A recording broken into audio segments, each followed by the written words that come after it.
Hey, you all. Carpetbagger here, coming to you live from deep in the heart of Texas. More specifically, we are in San Antonio, Texas. There's another very cloudy day, very foggy day here in San Antonio. I did want to go up into the Tower of Americas today. I don't know if we're going to have any visibility whatsoever. I think it's, if anything, it's actually cloudier than it was yesterday. But I did want to show you guys where I was staying here. I'm just about 2 or 3 blocks from the Alamo. The Alamo's that way. I'm staying here at the True, T-R-U, here in San Antonio. Now, I have stayed in a lot of these True hotels throughout my journeys. It is part of the Hilton chain. And anyway, I'm a big fan of the Hilton hotels. And I've stayed in a lot of these Trues around the country. They're really kind of like an efficiency type hotel. They're very nice, but also just very efficient. They don't use a lot of space in the rooms. It's all kind of super modern. But this one is actually completely different than any of the other Trues I've stayed in that this is actually built into a historic building here. You see the True kind of growing out of the back of this historic building. So they've saved the historic building and turned it in to a True. So I'm gonna go ahead and show you guys the hotel, show you where I'm staying. This is the old like front entrance to the building. That's actually closed off, locked up for security purposes. So we have to enter around the side here. So in this lobby, much like all the other True lobbies, they have it kind of set up as like a hangout area. There's places to lounge. There's foosball tables to foos. And almost all the True hotels will have a big mural dedicated to the city that they are in. And this is a really cool mural there. You see the dancing there, probably part of the Fiesta celebration. You see the Alamo, which again is just a couple blocks from here. I think this is actually the building that we currently are in, the historic building. And then you can see the Riverwalk here. They think this is the Sanrio Mexican restaurant. And then there is the city skyline. And here's my room. Like I said, these True hotels are kind of meant to be very efficient. The rooms are smaller and less ornate, more just like super efficient, but they're clean and reliable. This room is actually way bigger than any True room I've ever stayed in. I gathered it was because of this pole here, maybe part of the original building, and so they had to make this room a little bigger. Normally, the wall would probably like come up to here as far as where the bed is. Not a lot of walking room. And of course, there's where I've been editing videos over there. And the bathroom to any True hotel is pretty much the same. They don't have bathtubs, they have showers. They have all their soaps and shampoos in these tubes that you can squeeze out. I think it just makes it more efficient. You don't have the individual packets. You just add more goop into the dispensers. But very happy with the room, very comfortable. Like I said, I find Hilton properties to be very reliable in that they're clean and that everything works, that the staff is usually pretty nice. Stayed in a lot of Hampton Inns in my days. But sometimes I grab these True motels. Sometimes they're a little cheaper than the other hotels, and you know that they're going to be clean, and you know exactly what to expect. Time to head downtown where all the action is. And I do believe it is time to invoke the EM rule. Walking past the San Antonio Fire Museum, I feel like it only makes sense to stop in and see what they have here at the old fire museum. I've seen fire museums in other places in other cities, and obviously fire museum, it's a museum of firefighting, but I always thought in my head, I'm like, a fire museum, is it like a museum of fire? Do you go in and the displays are just a bunch of fires? Is there the history of the Great Fire of Chicago, the LA wildfires, the Great Fire of San Francisco? No, not necessarily. It's about fighting fires. So they should, I don't know if they could call it the Firefighters Museum, but maybe that's just too long of a title. As we get ready to head in the entrance, oh, there's a friendly firefighter waving at us from the top floor.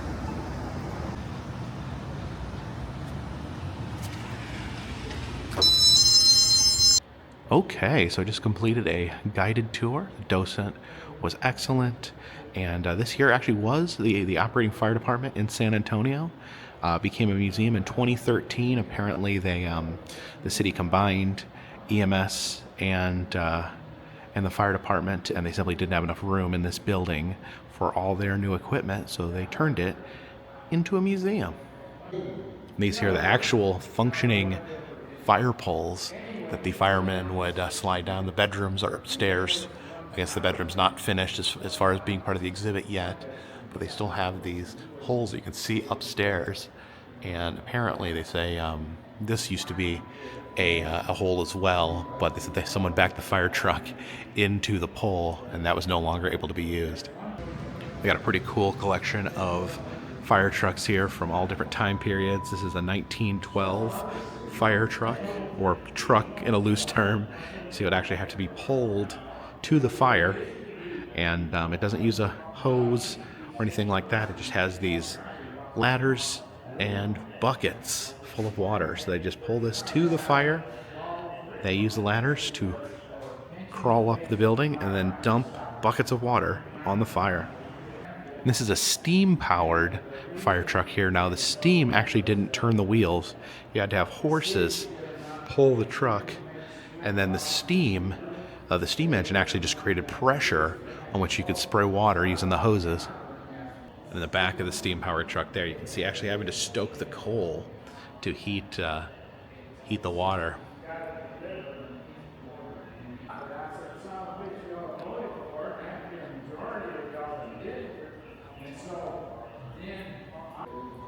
You can see the emblem of the San Antonio Fire Museum there. And apparently this truck here will actually be used sometimes in firemen's funerals. So if people were lifelong firefighters and it was a huge part of their life, they would actually the family would request this to be used at their funeral and actually carry the body of the deceased fireman in the back. They have the communication devices here. This one is actually active. So you can actually hear it just there was actually announcing a fire or someone had pulled a fire alarm. So it's an actual channel that the current fire department uses. It's pretty amazing. I have some of the older... Oh.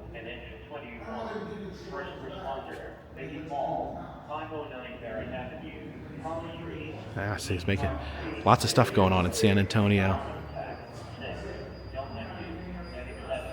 This is the old fireboxes. Apparently, we're actually connected to the telegraph system that they could pull that, and it would tell them what firebox was being pulled.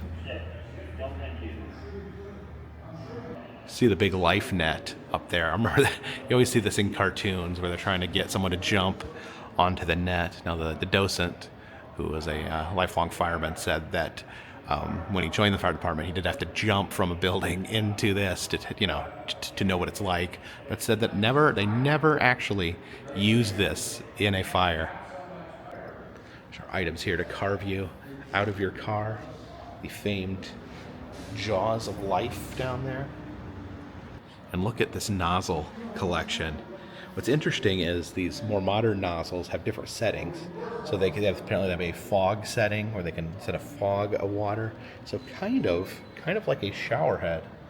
Back here we have the fireman's kitchen where they would prepare their meals. So they did work a 24-hour shift. So someone would always be assigned to cook the meals. And the different stoves over here. And it said this was the favorite board game of the San Antonio Fire Department, a game called Pollyanna. Said that they later changed the name to Sorry, which I'm familiar with the game Sorry. Not played it much, but I know the kind of ideas. You can see the little Sorry pieces. But yeah, here is the Pollyanna board of the San Antonio Fire Department. Now over here is the 9/11 section, and there actually is a connection. They did send firefighters from the San Antonio Fire Department to help in the cleanup of 9/11, the recovery and cleanup. and you can see an actual fire truck door from 9/11. Yeah, actually, obviously people my age remember this day very vividly, and it just, even being reminded about it now is just heartbreaking. And you can see the firefighter there crawling up to that burning window. It's an exhibit about arson investigation in here.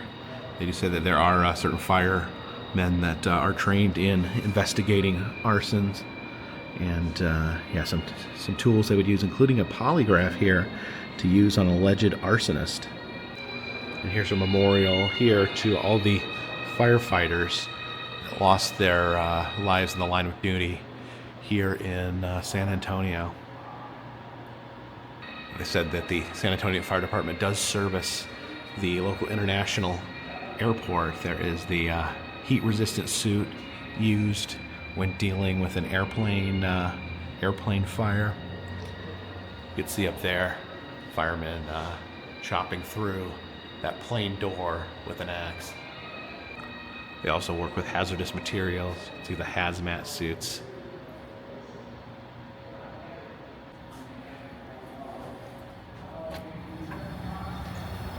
It's the annex building. Have an EMS display in here. See the patient being worked on. And I guess we can step inside of the ambulance here.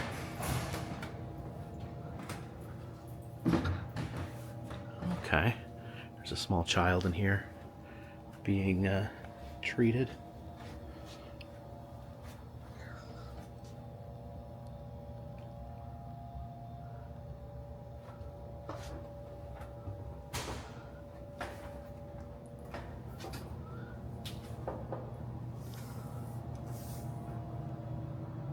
Another fire engine back in here.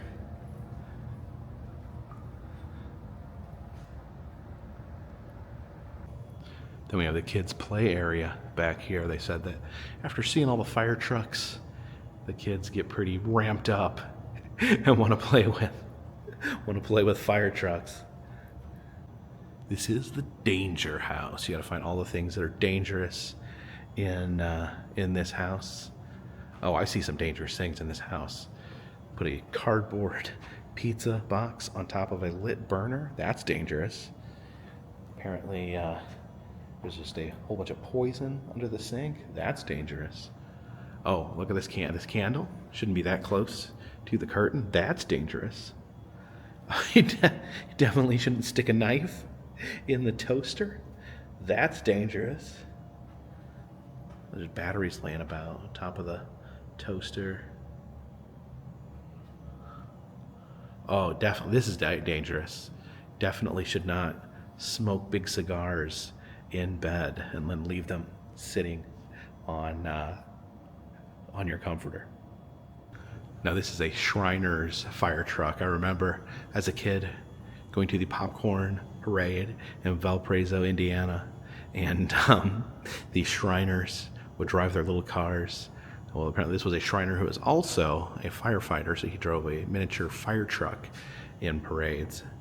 See the melted smoke detector there. It said that a child saw a demonstration about fire safety at school, came home, told his parents to install a smoke detector, which they did, and then the house caught on fire, and the smoke detector saved all their lives. Then it got melted, but luckily the people made it out to safety. And this is the brand new fire chief that just got the job here in San Antonio, and she is the first woman to serve as fire chief. Oh, really? So it is burritos. That's right. It is burritos.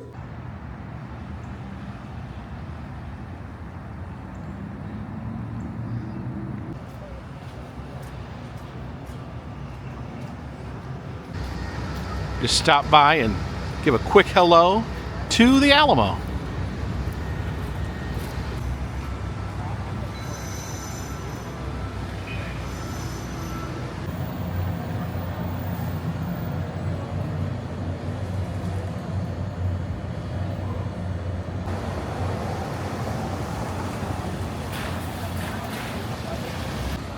And we have arrived at the Buckhorn Saloon. The Buckhorn Saloon here in San Antonio, Texas. First time I ever came to San Antonio, and this is back maybe 2016, I think.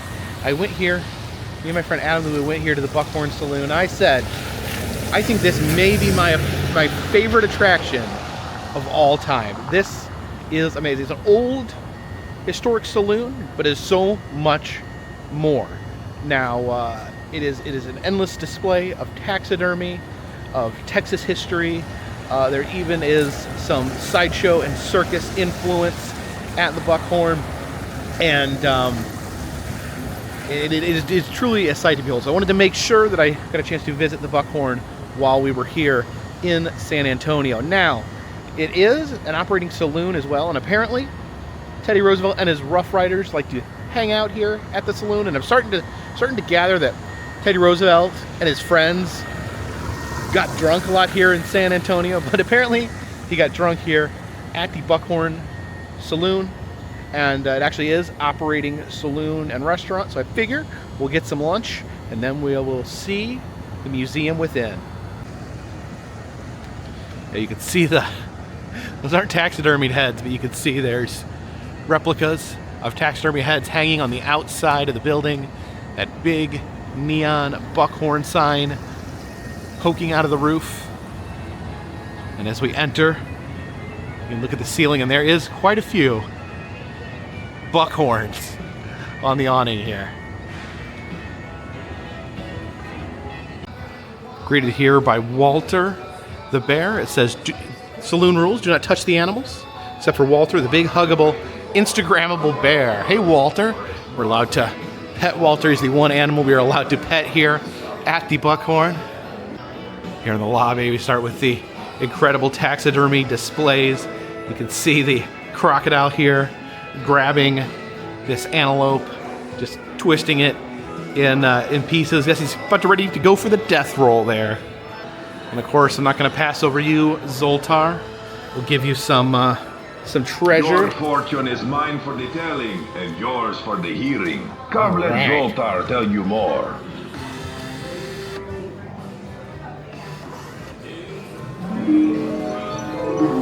Consulting his crystal ball. Zoltar is here to give you the wisdom of the ancients. Do with it what you will. Destiny is not a matter of chance. It is a matter of choice. It is not a thing to be waited for. It is a thing to be achieved. Create your destiny wisely, my friend. I will, Zoltar. And surrender a bit more wealth for more instruction from Zoltar. This big intricate ship in the window. And the big vicious lion there. Yes, please do not touch the animals. We can't touch this lion, but again, we can touch Walter the Instagrammable bear. As we step into the actual saloon here, you can see the walls adorned with an infinite amount of taxidermy. Yeah, it's just pretty incredible here. All the creatures, all the different creatures hanging from the ceiling. I mean, look, there's just like stuff hanging there from the fans. Wow. You see this black bear here. This was killed in 1882 by the founder of the Buckhorn Saloon, Albert Frederick. And there's a pair of jackalope. Apparently the females don't have antlers. Behind the bar there is the world record 78-point buck. That is a ridiculous amount of antlers for one buck to have. Okay, so I just found out that the museum is closing early today. They're closing at 2, so I only have 40 minutes. I don't have time to grab some food. I'm going to have to check out what the museum I can here until 2. Dang it! I was kind of planning on spending the whole day here, so definitely bummed out about that. Okay, but while we had time, I did want to grab some of these pressed pennies. You get a Teddy Roosevelt pressed penny, as well as a steer and a horn chair. Get that Teddy Roosevelt penny. Get a penny of the lion here in the lobby.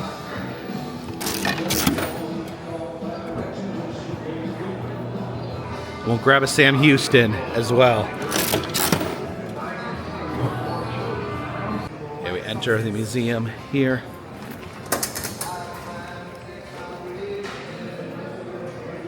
Now, because we have limited time, I'm just going to try to show you some of my favorite things here at the Buckhorn Saloon. And right off the bat, we have something amazing. We have 2 taxidermied extinct passenger pigeons. The passenger pigeons one time were almost a nuisance. There were so many of them, but man killed so many that they are now extinct. They do not exist. And these are a pair, you know, of passenger pigeons that live together, and it believes that they're the only pair still together on planet Earth. Seems like a lot of the taxidermy has names here. This is Magnum, 1980 to 2007. Here are all these horn chairs. We got a press penny with a horn chair made out of bull horns. There's a saddle with some chaps still on it.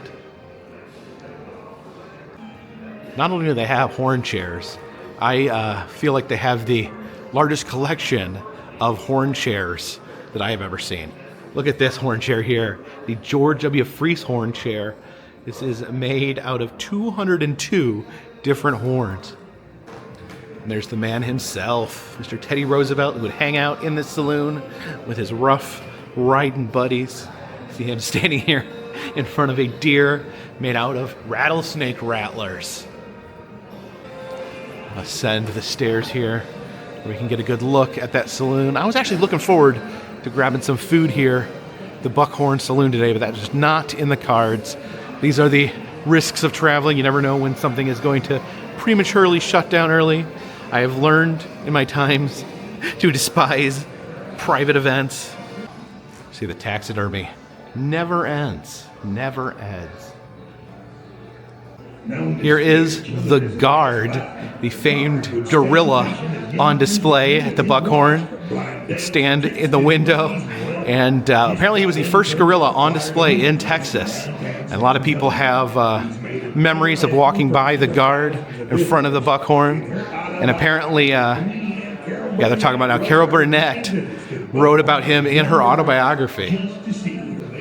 See the little tiny giraffe here?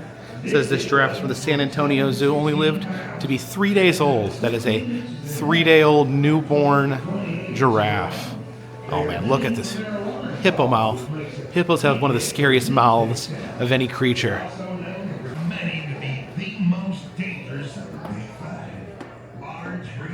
Oh, look at this.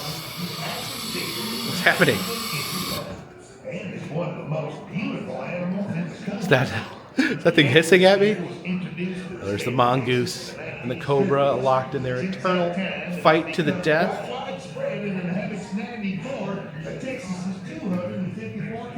Oh, look, that one there.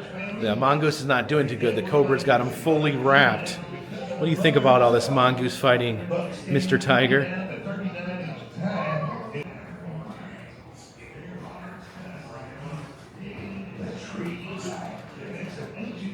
Headed into whitetail country. Here we have a lot of the deer that have atypical mounts, where they have kind of a strange and unusual antler system. See, this one has like a bulbous growth on its antler.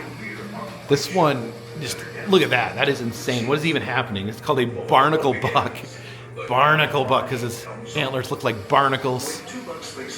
That is a unicorn buck up there, because that's like the one antler sticking straight up in the middle. There's a buck that got his antlers all tangled up in that barbed wire.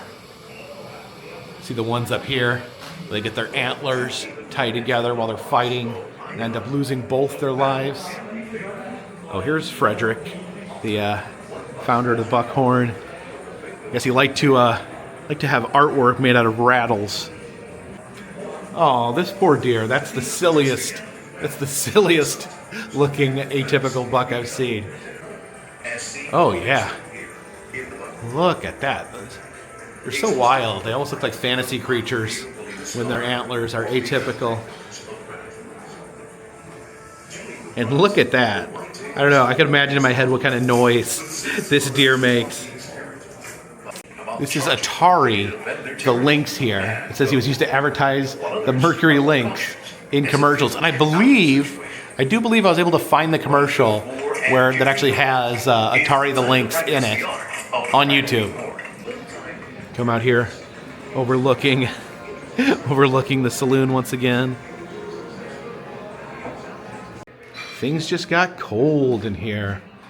Some of these Arctic animals, the polar bear, the wolf, reindeer or caribou. Oh, look at that. Bald eagle. You don't see too many taxidermied bald eagles. The muskox here. Chaos reigns. As you traverse the taxidermy museum, you can hear that voice, that narrator explaining what you're looking at.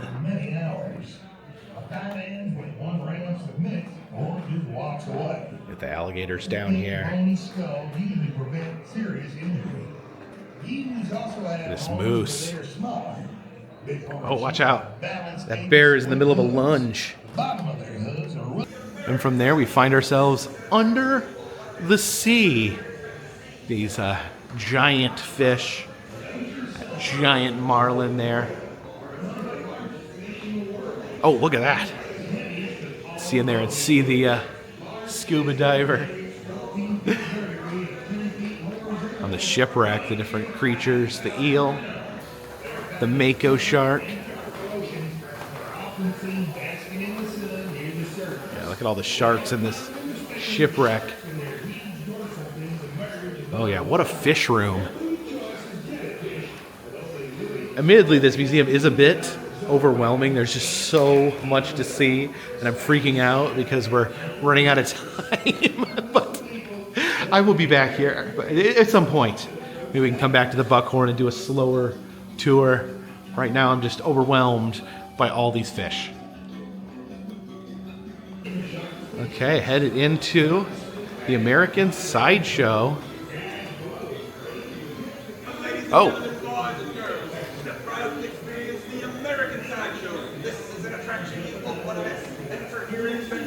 Oh yeah, the two-headed calf there. Oh, we got Buffalo Bill. You know, he is famous for that Buffalo Bill Wild West show. Important in the history of Sideshow. It appears to be a sheep with 8-legged sheep. I think that was a spider sheep there. We have the Sideshow outlaw Elmer McCurdy. I actually visited Elmer McCurdy's gravesite in Oklahoma. It's an absolute fascinating tale. He was an outlaw, specialized in explosions, and actually ended up dying in a shootout when he was trying to rob a train. And his body was preserved by an undertaker, but it was never claimed. And then eventually it was swindled, and they used it. It toured around the country as a traveling tourist site to see the outlaw that wouldn't die. And eventually it got lost to time that Elmer was ever actually a real person, and he found himself in a haunted house in Los Angeles. When one of his limbs broke off, they realized Elmer was a real person, and they finally got his burial in modern times. And I've actually been there to his grave. There is the fun house, Laugh in the Dark fun house, where Elmer's mummy was found. Here is Sirena the mermaid, kind of the Fiji mermaid tradition. And over here they're talking about the mermaid. Is that Barnum? Is that you, Barnum? That is Barnum. Yeah, speaking of the Fiji mermaid, there is a genuine Fiji mermaid displayed as a actual living creature, but in reality, a fish connected to a monkey. Got so many great oddities here. This is an actual jackalope where it actually grew horns. Not the, jackalopes are kind of an old taxidermist joke, but this is an actual real reality formed jackalope with little mini antlers poking out is an actual disease that rabbits can get. There is the river raptor. It's pretty spooky. It's a small but dangerous creature. Inhabits the foliage along the river walk. Oh, it's from San Antonio. Sometimes known to drop items from overhanging tree limbs into riverboats to harass tourists. We didn't see him yesterday. This is the man-boon. Half man, half baboon. And, the canine deer. It says this deer has canine teeth, no explanation. Oh, I have a few explanations. That could be a knot deer, or maybe a skinwalker, or a wendigo. There's Wolf Boy there with the furry face. And this is known simply as the horned conehead. Aquatic anomalies here, like the devilfish. There's a mermaid there. And look at the gatorfish there. Half alligator, half fish. And piranha, which is a piranha. And some genuine shrunken heads here at the Buckhorn. Yeah, quite the oddities collection in this museum. The beautiful two-headed calf here in the center of the room. Some more oddities over here. These are albino. We have the albino rabbit, the albino fox, Chaos Reigns, and the albino buck there at the top. Head into Dr. Phineas Fiasco's Carnival of Curiosities here. And here is Dr. Phineas Fiasco. And then down here, one of my favorite things here, the actual taxidermied chupacabra. This is a real-life creature. It says this was found poisoned to death. It ate rat poison in a barn. And it was taxidermied in 2009. And who knows, this could actually be a real, living, breathing Texas chupacabra. Here we have a mystery house. The uphill challenge. Place the ball on one end. The laws of gravity do not apply. So put the tennis ball down in this end. Give it a little nudge. Give it a little nudge. And there it rolls uphill.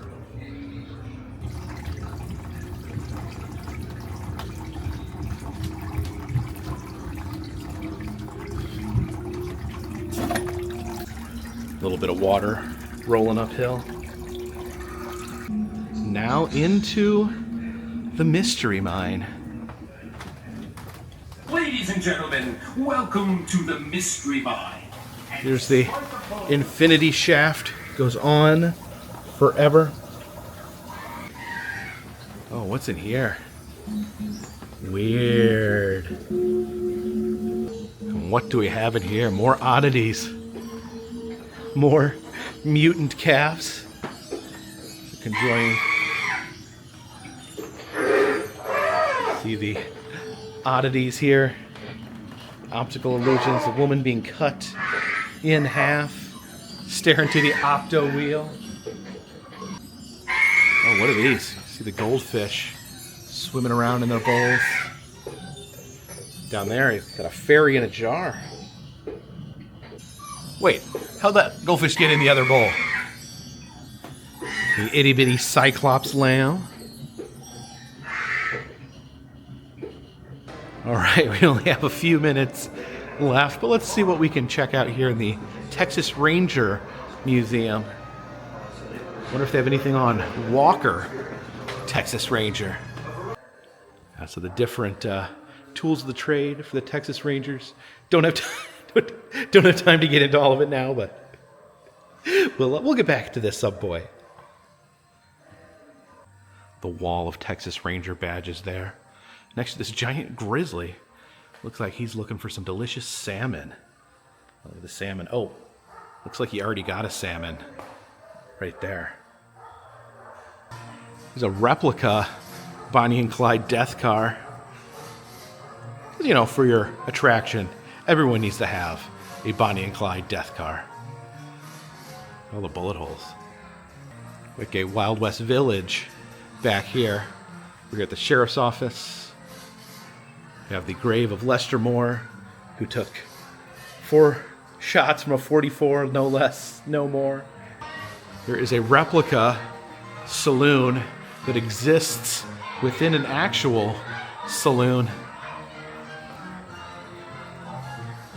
Oh, and you see, again, written in Rattlesnake Rattles, my motto, honest goods and honest dealings. Some more atypical bucks.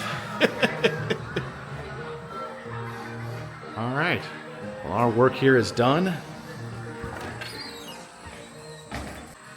And here is movie star horse Calico, featured in old black and white westerns. And that's really cool. You know, we can't taxidermy old actors, old celebrities, but, you know, we can taxidermy celebrity animals. So great to see that Calico gets to live on here at the Buckhorn. It's the San Antonio Express News. See the news reporter typing away there. They're selling some goods out of the back of this wagon. Wonder if they got any snake oil. And now happy trails to you, sir, as we exit through the gift shop.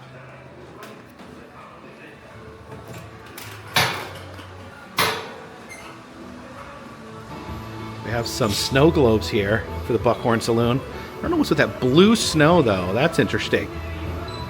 And that's a jackalope in a snow globe. It's actually a sand globe. So no matter how much you shake it, doesn't snow. And they don't sell taxidermied animals in the gift shop, but they do sell stuffed animals of some of the taxidermy that we saw there. These are Buckhorn dog toys. Got the squeaky jackalope and a squeaky gun.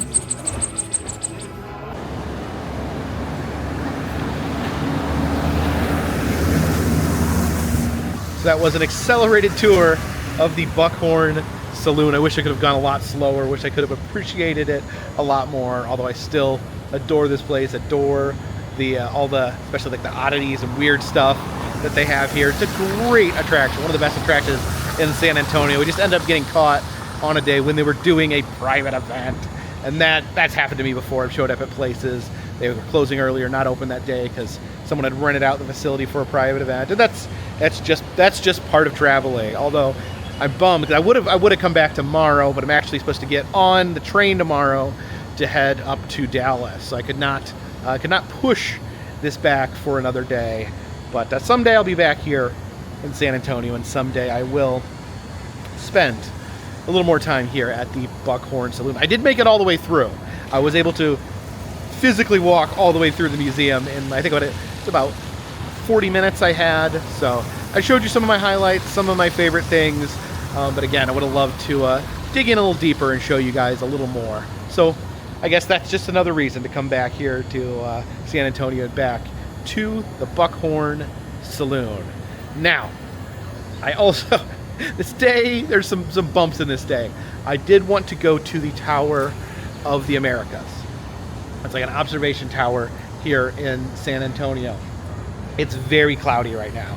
It was very cloudy yesterday. I bought it as a combo ticket when I bought my river tour.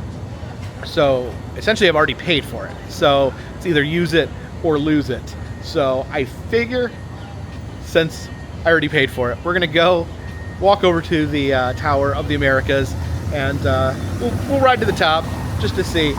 We may see nothing but the clouds of Texas, but at least we tried, and that's the important part.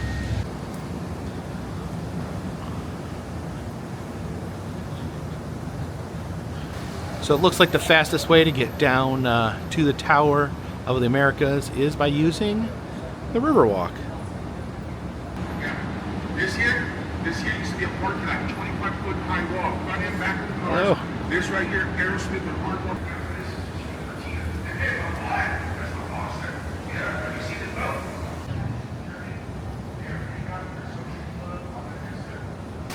Now I was planning on eating at Buckhorn Saloon, but looks like we can maybe make lemonade out of lemons and eat here at the Casa Rio, which is the first restaurant here along the Riverwalk with these iconic, colorful umbrellas over the tables. Okay, so this worked out. Got my table here right next to the river. You always kind of like to go for what places are known for. So I guess we'll just go with the deluxe dinner, which is the #1 seller since 1968.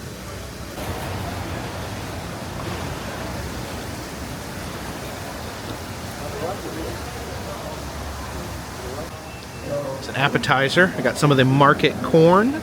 I always love Mexican corn. You know, you can get it on the cob or you can get it in a bowl.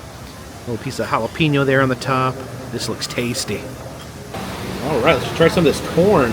They also have chips here, so you can dip the chips in the corn.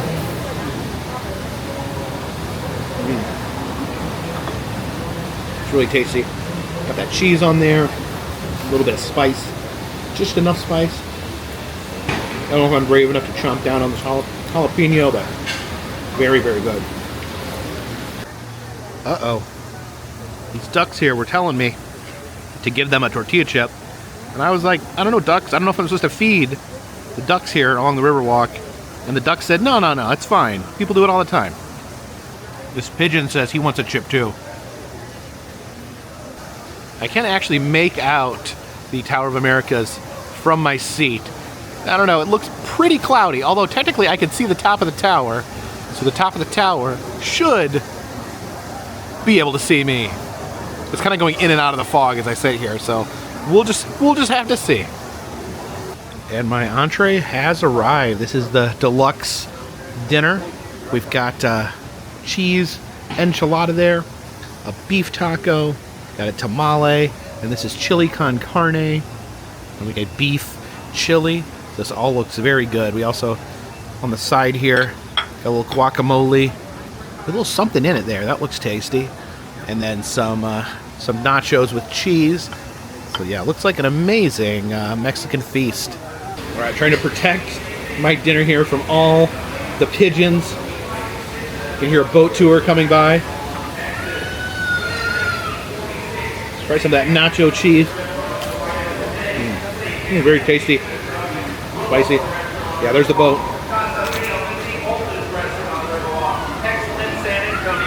Everyone. Okay, where do I start here? Let's do dig into the, so good. Dig into the enchilada here. Well, look at that. Enchilada's got like a red tortilla. That's pretty colorful.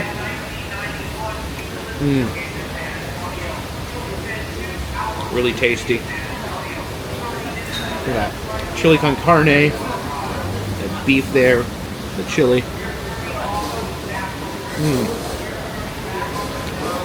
Yeah, it's kind of like, you know, what Americans would call chili, but bigger, beefier chunks. It's not like ground up. It's more like a chunk of beef in there. The beef taco.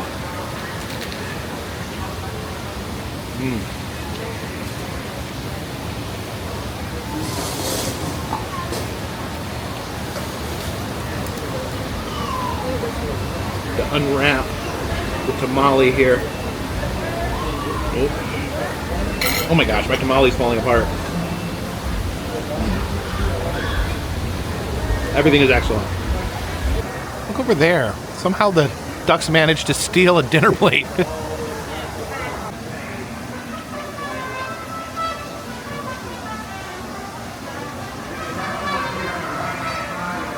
Delicious Mexican lunch.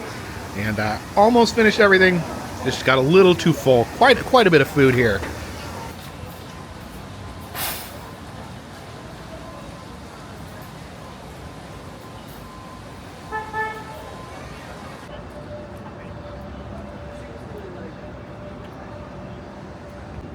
Let's cross over this footbridge here.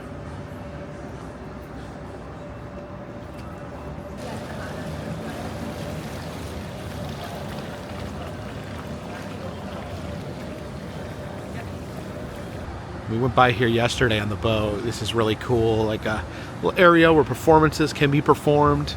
And then on the other side of the river, you have the bleachers where the audience can sit and enjoy the performance with the river between them. Looks like we're gonna head up to street level.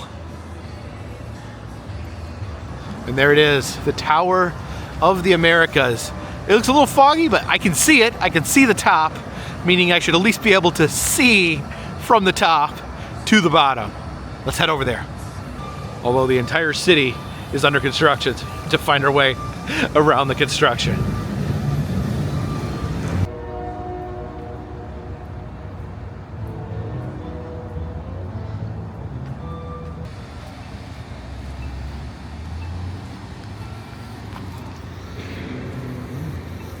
Looks like we can actually cross the street right here.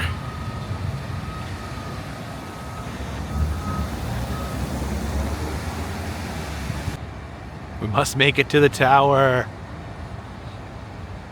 Oh, look at this little bear here. It says this bear was donated by the city of Berlin on the occasion of Hemisphere 68. So I guess that was the alternate name to the 68 World's Fair. They called it the Hemisphere, which is some pretty good pun work, I must admit.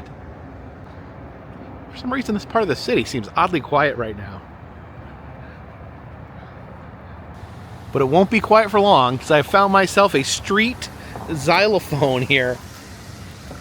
Get the xylophonic hammer ready.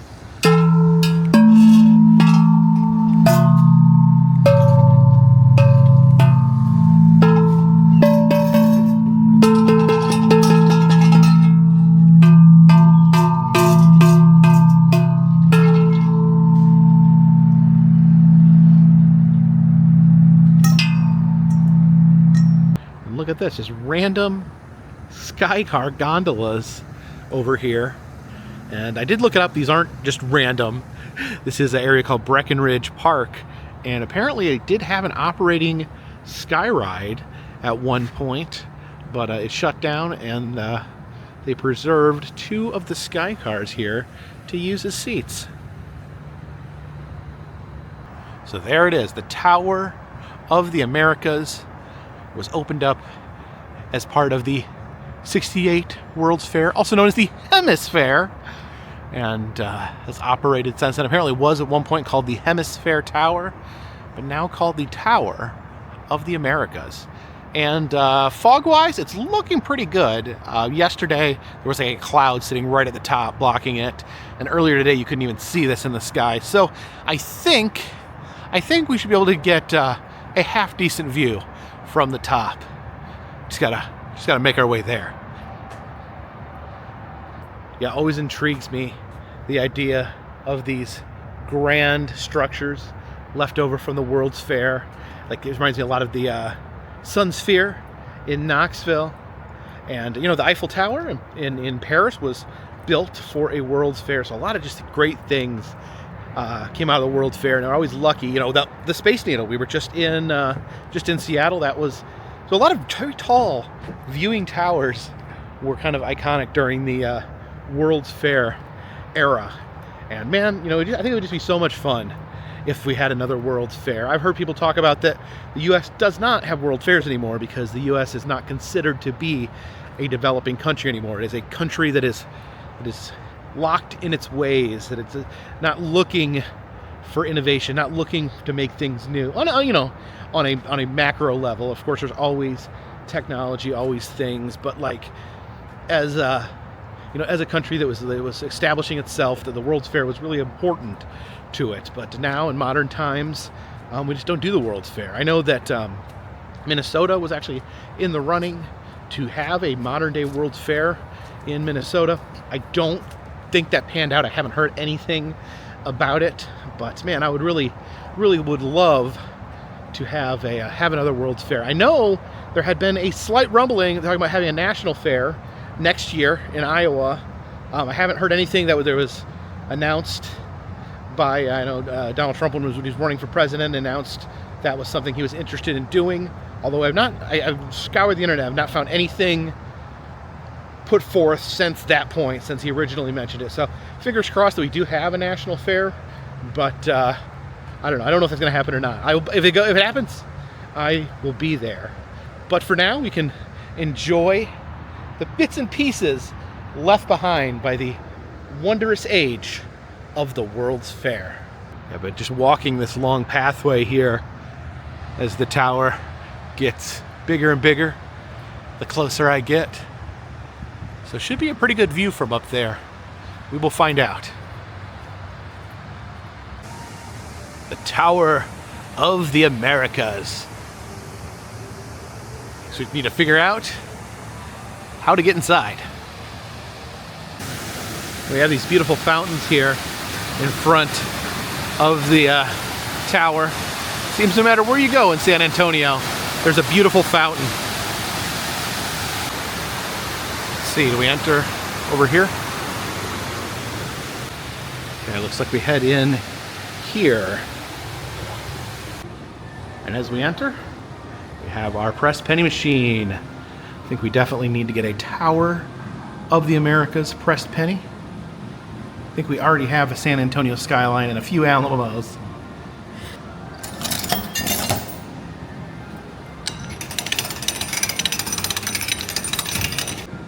There is our Tower of America's penny. Let's take it to the top. Looks like they're doing a little bit of work in here as well.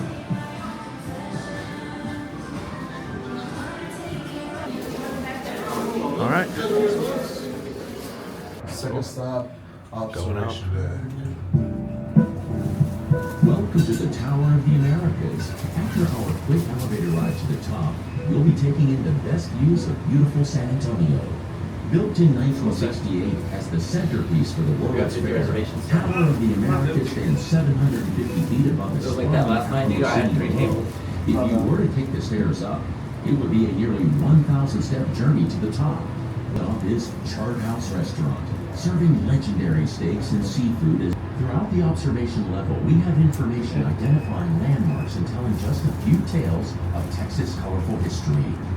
Thank you for visiting Tower of the Americas. We are so glad you're here, and we hope you enjoy your visit. Thank you. And here we are.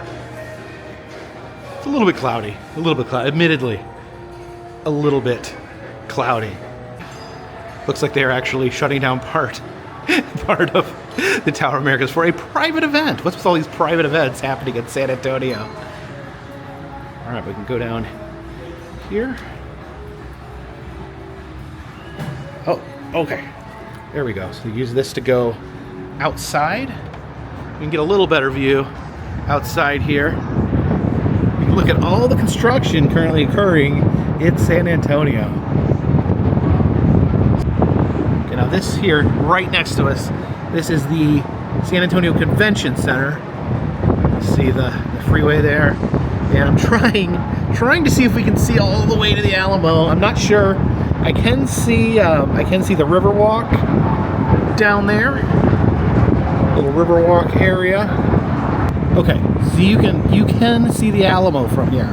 If you look down, you can see the little treat-in area. That's the Alamo.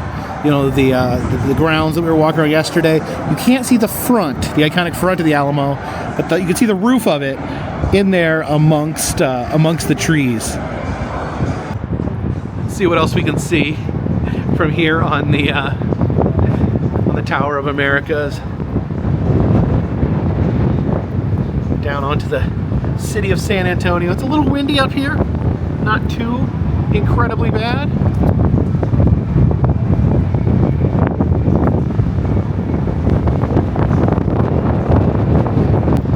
Okay, admittedly, it's pretty windy up here.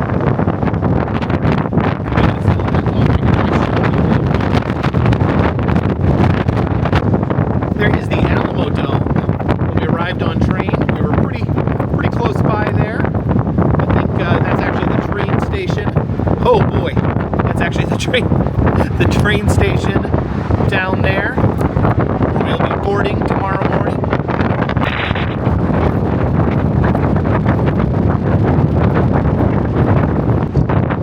Yeah, I think this is definitely the windy side of the tower. The wind's blowing this way. So when we were over there, it wasn't as bad because we had this blocking us. But it's picking up over in this direction. Oh yeah, I think we're out of the wind zone all of a sudden. Yeah, I don't mind a little cloudiness when you're up on a viewing tower. Adds a little character to the whole situation. we were back up in the enclosed area, and we got a pressed penny down at the bottom, and I didn't know they were hiding all the really good ones up here at the top. Look at this. Nowhere else but Texas with the armadillo and the Texas flag. That's interesting.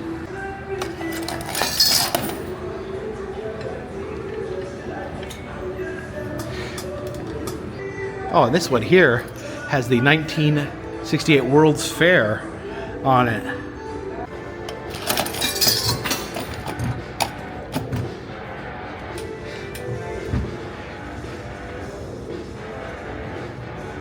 That one actually jammed after I used it.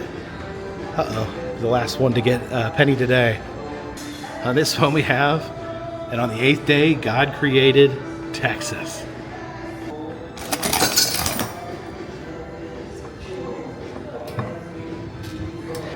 And the collection grows and shows no sign of stopping. And down we go.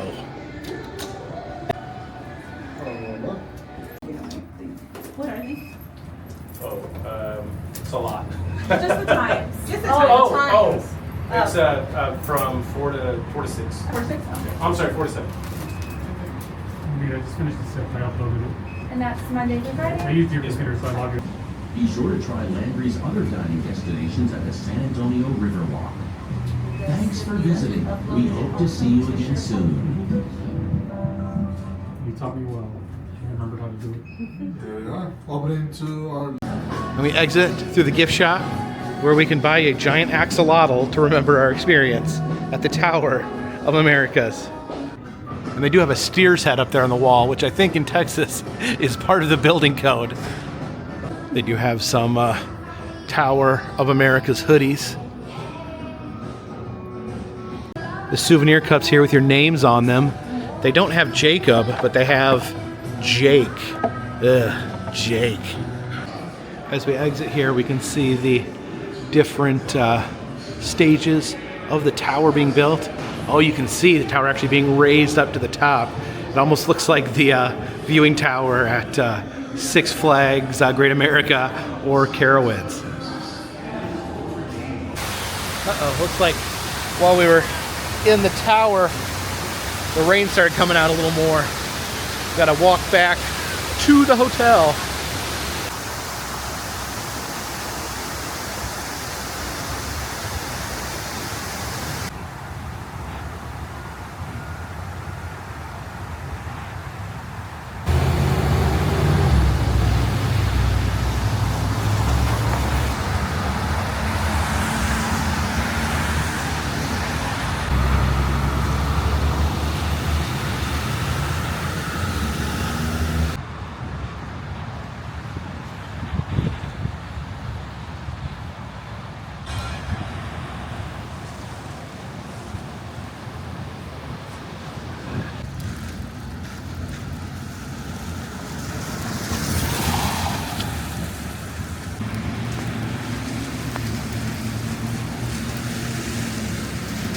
The rain really starting to pick up as we get to the hotel. Gonna head up there, get dry, get warm, and get some rest because I gotta get up early tomorrow. Got to be at the train station around 6:30. Gonna catch a train up to Dallas, Texas. Although I'm going to, this time I'm not gonna get a roomette. I'm gonna sit in coach, get that coach experience on an Amtrak train as we head up to Dallas. I hope you guys will stay tuned for that. A big thank you to you guys for following along with these videos. Those of you who watch my journeys on a daily basis, that really means a lot to me. If you do like these videos, consider subscribing. I travel around the country, film roadside attractions, amusement parks, museums, haunted houses, and other fun stuff. If you'd like to help support the channel, consider contributing to Patreon. $3 or more get you a postcard once a month from me to you. Also selling fun stuff down in the Etsy shop, enamel pins, pressed pennies, motel key fobs, stickers. And if you'd like to receive a personalized message from me, or to send one to a friend or family member, you can do that in Cameo. All the information for that is in the description of this video, and all that helps keep this train on the track, this boat on the river, and this dirigible in the air. Until next time, my friends, this one's in the bag.